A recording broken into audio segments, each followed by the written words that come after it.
Ya, saudara, sebelumnya saya bacakan dulu bacaan kita untuk saat ini. Nanti Bu Veronica sebagai lektor pertama membacakan Mazmur 116 ayat 1 sampai dengan 19. Mazmur 116 ayat 1 sampai dengan 19. Lalu lektor kedua di 1 Korintus, bacaannya 1 Korintus 15 ayat 1 sampai dengan 58. Kita bagi dua. Untuk Ibu Agus Sandri 1 Korintus ayat 1 sampai dengan 30 ya Bu ya. Saya ulang 1 Korintus 15 ayat 1 sampai dengan 30, lalu nanti bagiannya Ibu Farina eh, itunya dari 31 sampai dengan 58. Oke. Jelas ya Bapak Ibu. Namun sebelum pembacaan firman Tuhan, Saudara, kita terlebih dulu dengan doa firman. Kami persilakan untuk Ibu Rida Setiakasih. Baik, Bapak mulia, mari Bapak dan Ibu kita bersatu dalam doa.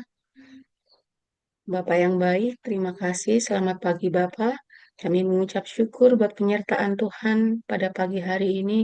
Kami boleh bersama-sama dalam komunitas Hagios Tuhan. Pada pagi hari ini Tuhan, kami akan mendengarkan firman Tuhan. Biar Engkau memberkati setiap kami pribadi lepas pribadi Tuhan. Bukalah hati kami untuk kami boleh siap disirami dengan firman Tuhan yang nanti akan disampaikan oleh gembala kami Tuhan. Terima kasih Bapak. Kami juga berdoa untuk yang membacakan firman Tuhan, biar tangan Tuhan boleh memberkati setiap saudara-saudara kami yang boleh membacakan firman Tuhan. Terima kasih Bapak, kami siap untuk membaca firman-Mu dan kami siap untuk kami ditaburi dengan kebenaran firman-Mu. Hanya di dalam nama Tuhan Yesus, kami sudah berdoa dan mengucap syukur. Haleluya. Amin. Saya kembalikan Amin. waktunya. Baik. Terima kasih untuk Ibu Rida Setiakanti. Iya, Saudara, kita mendengarkan renungan firman Tuhan. Pembacaan firman Tuhan, kami persilakan mulai dari Ibu Veronica. Mazmur 116 ayat 1 sampai 19. Aku mengasihi Tuhan, sebab Ia mendengarkan suaraku dan permohonanku. Sebab Ia menyendengkan telinganya kepadaku. Maka seumur hidupku, aku akan berseru kepadanya. Tali-tali maut telah meneliti aku, dan kegentaran terhadap dunia orang mati menimpa aku. Aku mengalami kesesakan dan kedukaan. Tetapi aku menyerukan nama Tuhan. Ya Tuhan, luputkanlah kiranya aku. Tuhan adalah pengasih dan adil. Allah kita penyayang. Tuhan memelihara orang-orang sederhana. Aku sudah lemah, tetapi diselamatkannya aku. Kembalilah tenang, hai jiwaku, sebab Tuhan telah berbuat baik kepadamu. Ya, Engkau telah meluputkan aku daripada maut, dan mataku daripada air mata, dan kakiku daripada tersandung.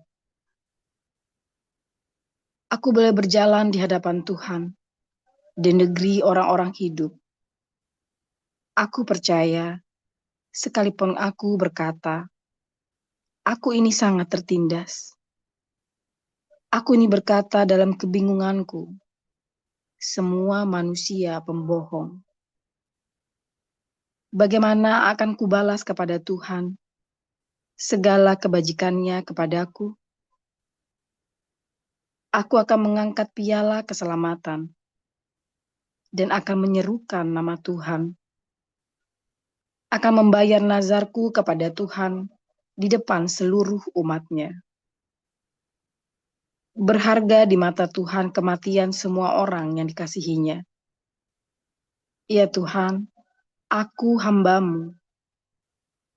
Aku hamba-Mu, anak dari hamba-Mu perempuan. Engkau telah membuka ikatan-ikatanku. Aku akan mempersembahkan korban syukur kepadamu dan akan menyerukan nama Tuhan. Akan membayar nazarku kepada Tuhan di depan seluruh umat-Nya.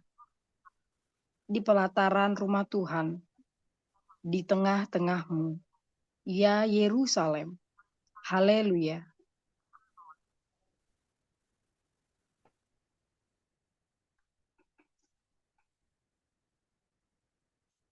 Satu Korintus 15 ayat 1 sampai 10 ya Pak Mulya. Ibu sampai 30, Ibu sampai ayat 30-nya. Ya baik. Dan sekarang saudara-saudara, aku mau mengingatkan kamu kepada Injil yang aku beritakan kepadamu dan yang kamu terima, dan yang di dalamnya kamu teguh berdiri. Oleh Injil itu kamu diselamatkan, asal kamu teguh berpegang padanya, seperti yang telah kuberitakan kepadamu, kecuali kalau kamu telah sia-sia saja menjadi percaya. Sebab yang sangat penting telah kusampaikan kepadamu, yaitu apa yang telah kuterima sendiri, ialah bahwa Kristus telah mati karena dosa-dosa kita, sesuai dengan kitab suci, bahwa ia telah dikuburkan, dan bahwa ia telah dibangkitkan pada hari yang ketiga, sesuai dengan kitab suci, bahwa ia telah menampakkan diri kepada Kefas dan kemudian kepada ke-12 muridnya. Sesudah itu ia menampakkan diri kepada lebih dari 500 saudara sekaligus. Kebanyakan dari mereka masih hidup sampai sekarang, tetapi beberapa di antaranya telah meninggal. Selanjutnya ia menampakkan diri kepada Yakobus, kemudian kepada semua rasul. Dan yang paling akhir dari semuanya, ia menampakkan diri juga kepadaku, sama seperti kepada anak yang lahir sebelum waktunya. Karena aku adalah yang paling hina dari semua rasul, bahkan tidak layak disebut rasul, sebab aku telah menganiaya jemaat Allah. Tetapi karena kasih karunia Allah, aku adalah sebagaimana aku ada sekarang, dan kasih karunia yang dianugerahkannya kepadaku tidak sia-sia. Sebaliknya, aku telah bekerja lebih keras daripada mereka semua, tetapi bukannya aku, melainkan kasih karunia Allah yang menyertai aku. Sebab itu, baik aku maupun mereka, demikianlah kami mengajar, dan demikianlah kamu jadi percaya. Jadi, bila mana kami beritakan bahwa Kristus dibangkitkan dari antara orang mati, bagaimana mungkin ada di antara kamu yang mengatakan bahwa tidak kebangkit orang mati? Kalau tidak ada kebangkitan orang mati, maka Kristus juga tidak dibangkitkan. Tetapi andai kata Kristus tidak dibangkitkan, maka sia-sialah beritaan kami, dan sia-sialah juga kepercayaan kamu. Lebih daripada itu, kami tetap berdusta terhadap Allah, karena tentang Dia kami katakan bahwa Ia telah membangkitkan Kristus, padahal tidak membangkitkannya. Kalau andai kata benar bahwa orang mati tidak dibangkitkan. Sebab jika benar orang mati tidak dibangkitkan, maka Kristus juga tidak dibangkitkan. Dan jika Kristus tidak bangkitkan, maka sia-sialah kepercayaan kamu, dan kamu masih hidup dalam dosamu. Demikianlah binasa juga orang-orang yang mati dalam Kristus. Jikalau kita hanya dalam hidup ini saja menaruh pengharapan pada Kristus, maka kita adalah orang-orang yang paling malang dari segala manusia.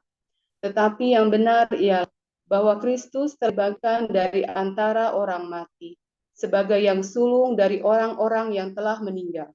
Sebab sama seperti maut datang karena satu orang manusia, demikian juga kebangkitan orang mati datang ke satu orang manusia. Karena sama seperti semua orang mati dalam persekutuan dengan Adam, demikian pula semua orang dihidupkan kembali dalam persekutuan dengan Kristus.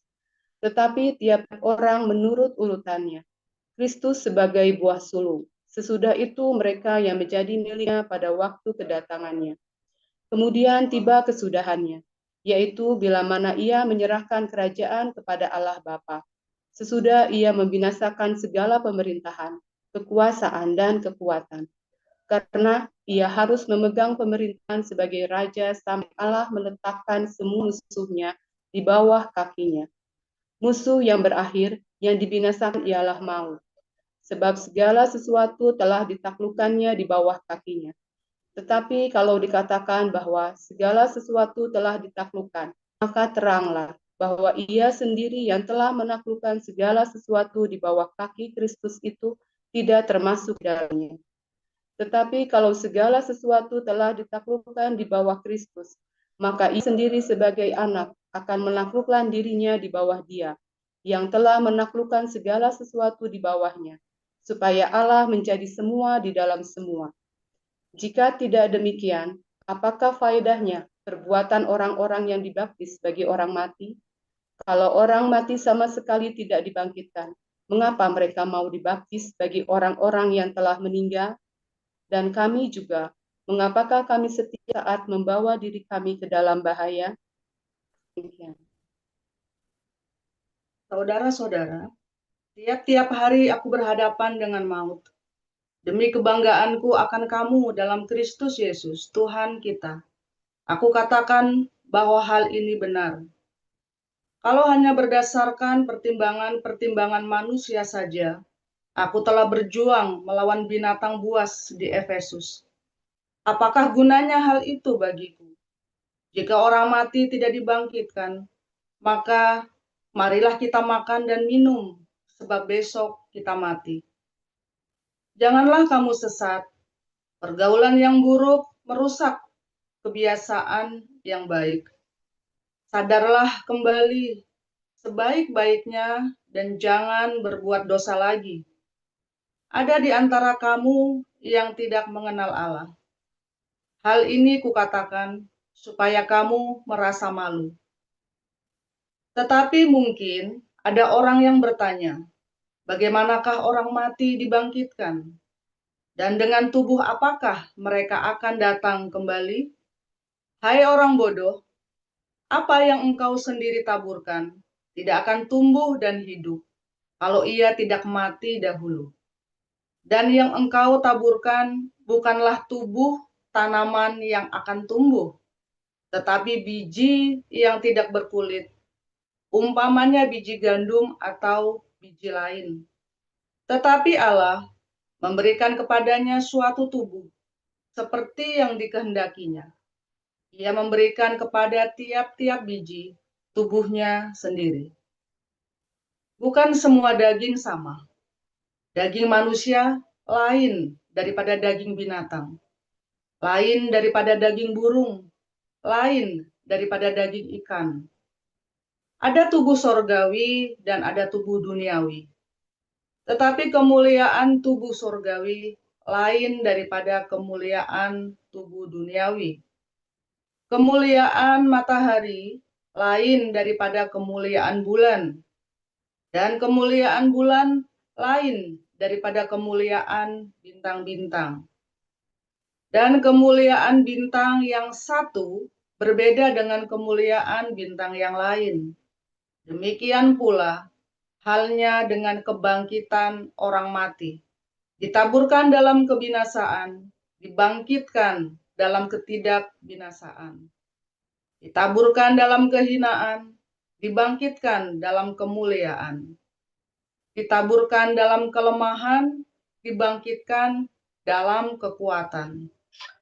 Yang ditaburkan adalah tubuh alamiah. Yang dibangkitkan adalah tubuh rohaniah. Jika ada tubuh alamiah, maka ada pula tubuh rohaniah. Seperti ada tertulis, manusia pertama, Adam, menjadi makhluk yang hidup. Tetapi Adam yang akhir menjadi roh yang menghidupkan. Tetapi yang mula-mula datang bukanlah yang rohaniah, tetapi yang alamiah. Kemudian barulah datang yang rohaniah. Manusia pertama berasal dari debu tanah dan bersifat jasmani.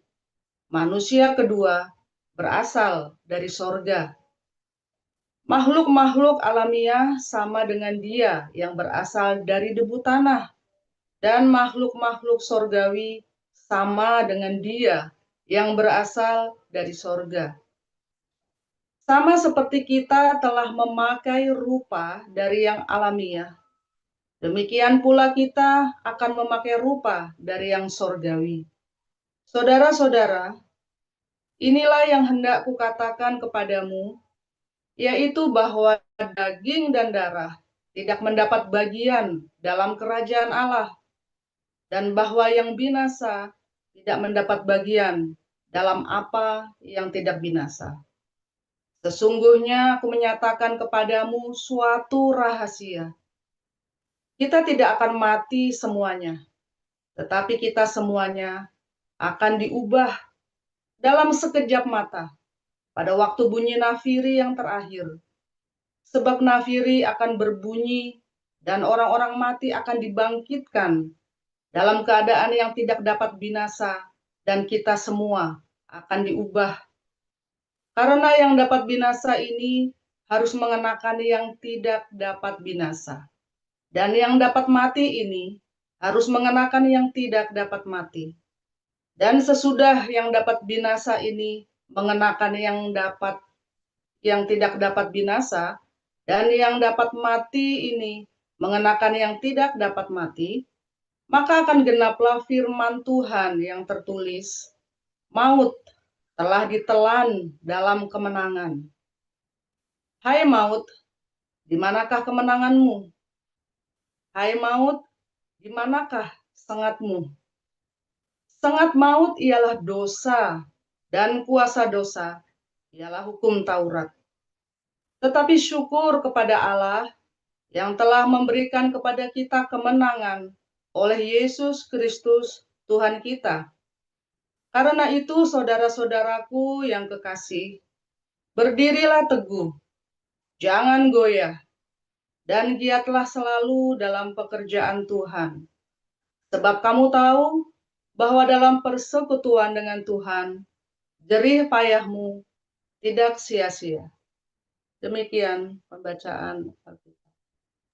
Terima kasih untuk para lektor yang telah membacakan firman Tuhan, Ibu Veronica, Ibu Agus Sandri, dan Ibu Sarina. Kini saatnya kita mendengarkan renungan firman Tuhan yang disampaikan oleh hambanya, Gembala Pastor Joseph Mauljam, dengan tema Tuhan meluputkan. Ya, langsung saja, Pastor.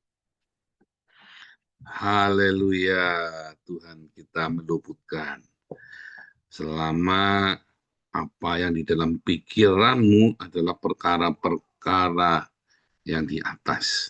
Selama kamu bisa menjaga tetap, kamu hidup di dalam fokus dengan perkara yang di atas. Tapi kalau kamu hidupnya adalah mikirinya perkara yang di dunia, ya, maka kamu nggak bisa bilang tuh maut di manakah sengatmu. Oh, nggak bisa. Tiap hari dicakot terus sama maut. Tiap hari kamu kaget terus, terkejut-kejut ya, cenut-cenut dicakot sama kalajengking. Ya kan, dipagut ular terus kamu tiap hari. Mikirnya kamu perkara-perkara duniawi, duit, titit, lentit, udah pokoknya puyeng kamu udah. Ya, bagaimana kamu bisa berkata, ya, maut di manakah sengatmu? Tuhan meluputkan aku. Kalau kamu masih tetap hidup di dalam perkara-perkara jasmania, kedagingan. Beneran saudara ya, ini saya nggak retorika, beneran saya ngomong sama kalian. Kalau kamu masih tersinggungan, ya, artinya kamu masih ngurusin itu tadi, ya, ngurusin yang jasmania. Kalau kamu masih gampang sakit hati, mudah kecewa, kamu berarti masih ngurusin perkara-perkara yang dapat binasa. Ya kamu akan binasa bersama dengan itu, bersama dengan yang kamu pikir. Mengapa? Karena surga itu kan ada di dalam pikiranmu. Iya kan? Yang masuk surga apa sih? Apakah badan kita? Yang masuk kan jiwa kita, pikiran kita. Kalau pikiranmu masih jasmani, kedagingan, titit, duit, lentit, titit, duit, kamu nggak di surga, kamu nggak bisa luput-luput. Tiap hari ya, kalau lagi banyak duit, kamu titit sama kelentit. Kalau kamu lagi nggak banyak duit, tetap titit sama kelentit. Kamu berzina sana, berzina sini. Sok-sokan paling ayu, sok-sokan paling ganteng. Kamu tidak disiplin hidupmu. Kalau kamu cita kekudusan, itu cita disiplinan hidup, saudara ya. Kamu jangan pikir disiplin kudus. Itu kayak orang suci, kamu pergi ke gua, ya, kamu nggak sentuh perempuan atau tidak bersentuhan dengan seks sama sekali, bukan. Seks pun disiplin, yaitu hanya dengan pasangan, istrimu, suamimu. Itu yang namanya kekudusan. Kekudusan itu artinya kamu makan pun dengan disiplin. Kalau kamu makannya ndeloco, itu namanya juga tidak kudus. Makanmu ndeloco, jorok ya, nggak ingat waktu, ini kan, sampai kamu udah takut melihat timbangan, sampai kamu, ya kan, over, ya itu namanya disiplin. Kamu ngerokok, ya kan, dengan kepal kepul, itu namanya kamu tidak disiplin. Kamu nggak bisa lepas dari rokok. Nah itu berarti kamu udah nggak disiplin tuh. Berarti kamu udah kudus. Kamu ngeganja, oh ganja kan nggak apa-apa, ini nggak apa-apa. Bukan masalah apa-apa nggak apa-apa. Coca-Cola juga bukan masalah apa-apa nggak apa-apa. Gula, makan makanan yang tidak sehat, ya bukan masalah apa-apa nggak apa-apa. Masalah kedisiplinan dalam hidup. Ya, karena cerita Torah bagi orang awam Kristen, bagi kalian kebanyakan kalau bilang Torah, oh itu adalah benar salah hukum Torah yang memperbudak kita dengan hukum, katanya pendeta-pendeta kan. Bukan, saudara. Torah itu lagi cerita disiplin hidup. Kalau kamu mengerti tentang Torah benar-benar, kamu berarti mengerti tentang disiplin di dalam hidup. Ya, bukan masalah boleh nggak boleh, tapi adalah kedisiplinan di dalam hidup. Mengatur waktumu, bagaimana kamu tiap hari melatih tubuhmu, katanya Paulus, aku melatih tubuh. Tapi kalau kamu hidupnya melampiaskan hawa nafsumu, kemalasanmu, kejorokanmu, kamu ngejor semua ya amburadulmu, kebrutalanmu, hawa nafsu, seksualmu, kamu melampiaskan dendammu, nah itu namanya tidak kudus, tidak disiplin. Kamu hidupnya selalu ada di dalam itu tadi yang dapat binasa. Lalu bagaimana Tuhan meluputkan kamu? Simple, balik lagi. Kalau kamu masih gampang tersinggung, kalau kamu masih suka dendam, kalau kamu masih, oh aku sudah disakiti, kamu nanti tak sakit, kamu tak bikin habis kamu. Saya selalu bilang sama orang-orang kalau lagi ngalamin fitnah, udah kamu diam aja, nanti kamu lihat, ya bukan tanganmu sendiri, jangan menuntut balas. Oh, enggak bisa, itulah Pak Paul tidak merasakan perasaan saya, perasaan mana yang saya nggak tahu. Dikhianati apa, saudara? Saya yang mengkhianati saya itu berkali-kali pendeta. Perasaan mana yang saya tidak tahu, saudara? Dikhianati orang yang seharusnya bisa saya percaya. Karena dia adalah seorang hamba Tuhan, katanya. Makanya saya sekarang nggak terlalu banyak respect sama hamba Tuhan, kecuali dia kayak orangnya kayak Pastor Daniel. Berani serahkan hidupnya seluruhnya. Tapi kalau dia masih suka barang mewah, ya kamu jangan kenalin ke saya lah, saudara. Kalau pendeta-pendeta masih suka barang mewah, kamu nggak usah kenalin ke saya. Udah nggak respect saya. Nanti saya bisa tiba-tiba ngomongnya nyelekit, saudara, ya sama dia ya. Dan saya tidak teteng aling-aling lagi kalau ngomong ya.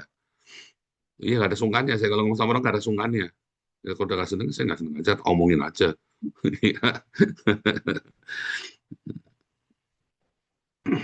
Saudara, kalau hidupmu masih suka dengan segala yang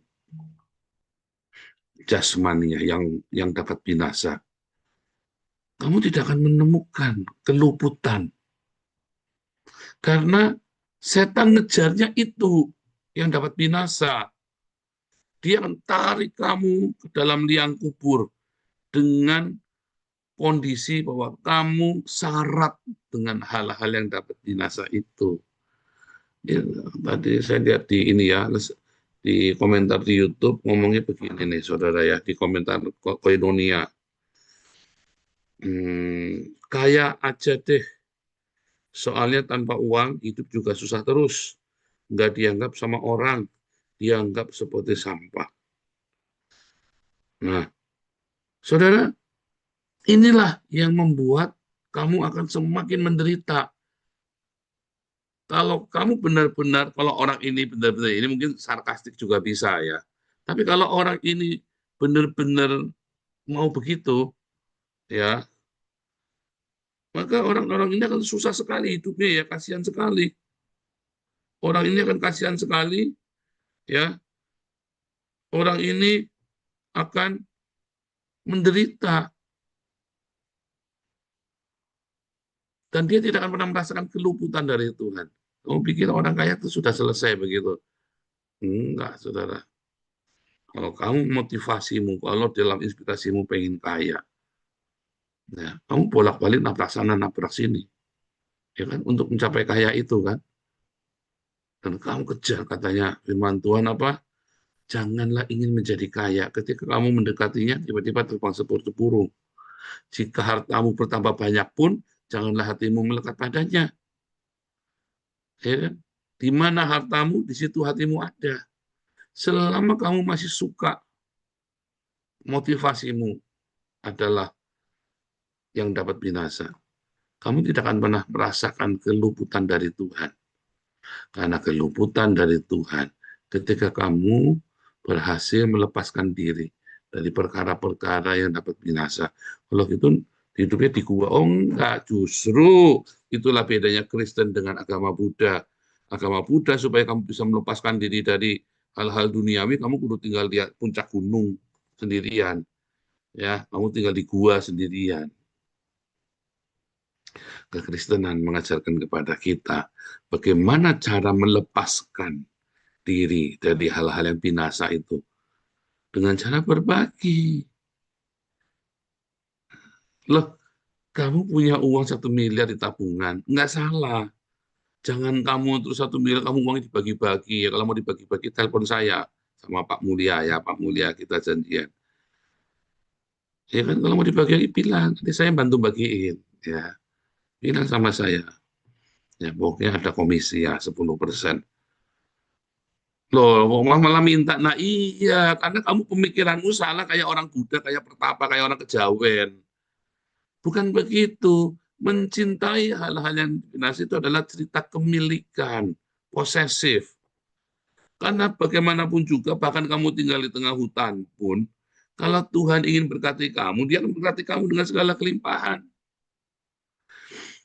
Dulu ya, saya berpikir, oh kita harus ke Jakarta supaya sukses. Lalu saya melihat, banyak orang-orang tinggal di Papua kaya raya. Teman-teman saya pada pergi ke Papua kaya raya. Ya, kaya raya, banyak duitnya. Kalau berkat itu nggak harus ada di mana, nggak begitu. Kamu dimanapun bisa ada berkat. Ya, tapi kalau kamu lagi sial terus, mengapa harus merantau? Kalau seumur hidup kamu sial terus, itu kamu harus merantau. Karena kamu lagi arisan sial, sial, ketemu sial. Nah, itu kamu nanti rezekinya nggak berubah tuh. Kamu cepatan keluar dari situ, merantau sejauh-jauhnya.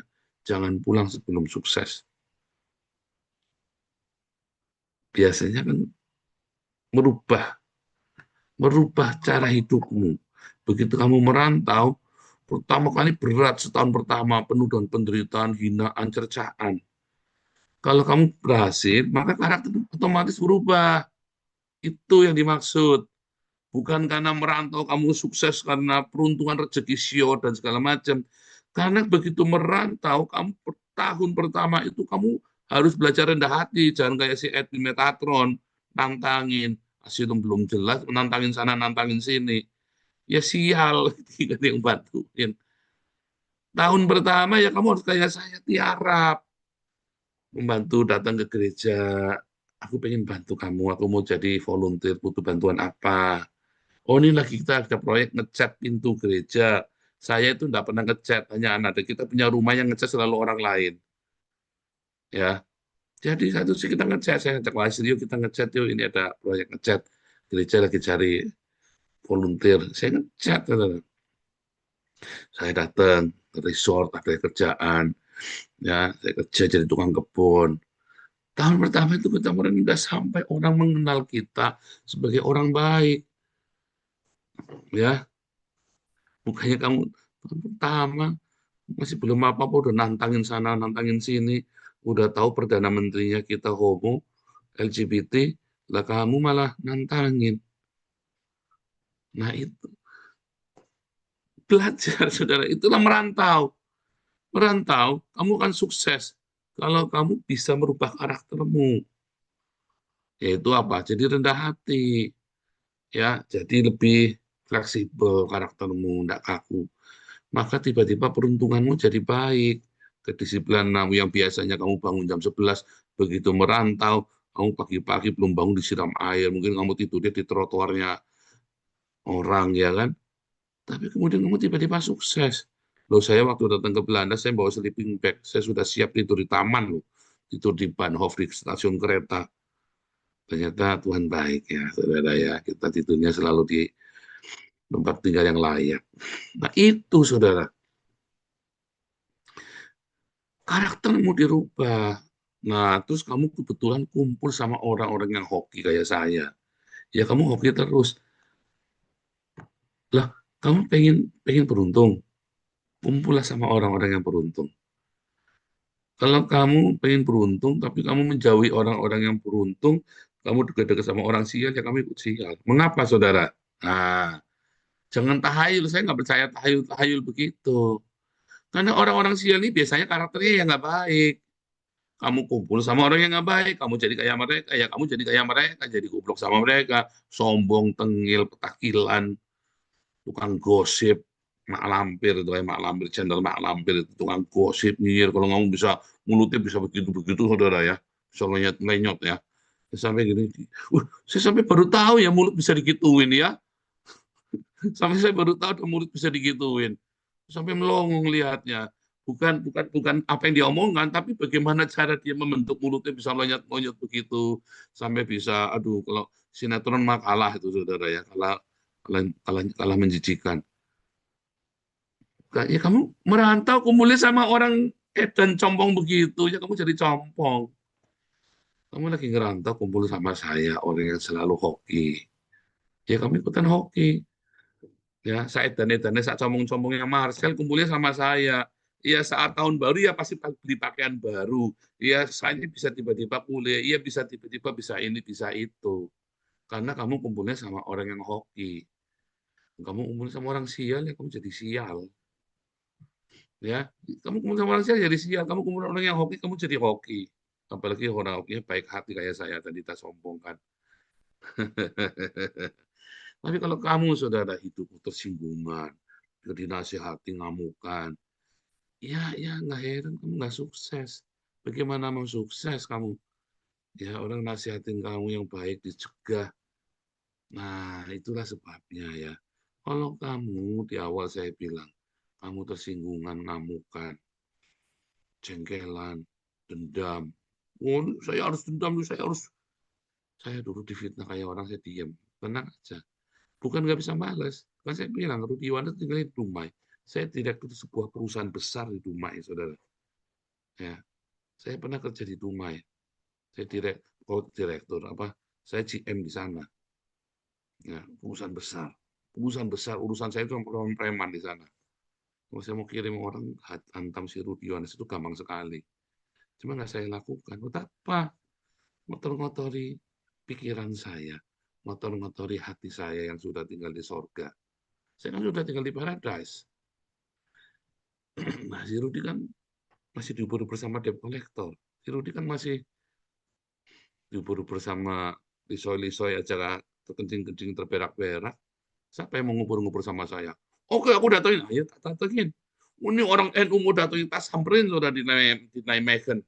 Ada siapa lagi? Oh, intelijen dari apa kedutaan Belanda mau ketemu, tak temuin saudara. Yang penting kamu yang bayar makan. Ya iya dong, kamu ngajak ketemu, kamu urusannya apa sama saya? Kamu ngajari saya makan enak aja. Ketemu mau gratisan, gundulmu peyang, saudara. Iya dong, saudara. Harus begitu dong. Ya, saudara ya. Saya mau ketemu siapa? Karena saya tinggal di paradise. Ya, dan saya tidak perlu dendam sama orang, tidak perlu membalas. Orangnya jatuh sendiri, rontok sendiri. Nggak usah marah. Ya kan?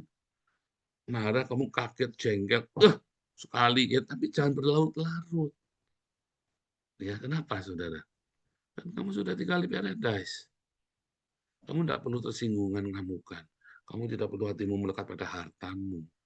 Mengapa? Karena selalu ada penuh susu dan madu. Tapi kalau hatimu melekat, terus melekat sama hartamu, kamu kerja, kamu kudu uang yang banyak, kudu uangnya. Nah, disitulah Tuhan tidak luputkan, nggak bisa luputkan kamu. Bagaimana supaya jangan melekat pas saya bekerja, saya bisa melimpah? Iya, kamu harus berbagi, nggak ada cara lain. Dalam berbagimu, kamu nggak boleh ongkrongan, disiplin. Ya, kemarin saya tegur ya Ibu Dora sama siapa itu, oke, orang-orang di dokter medsos.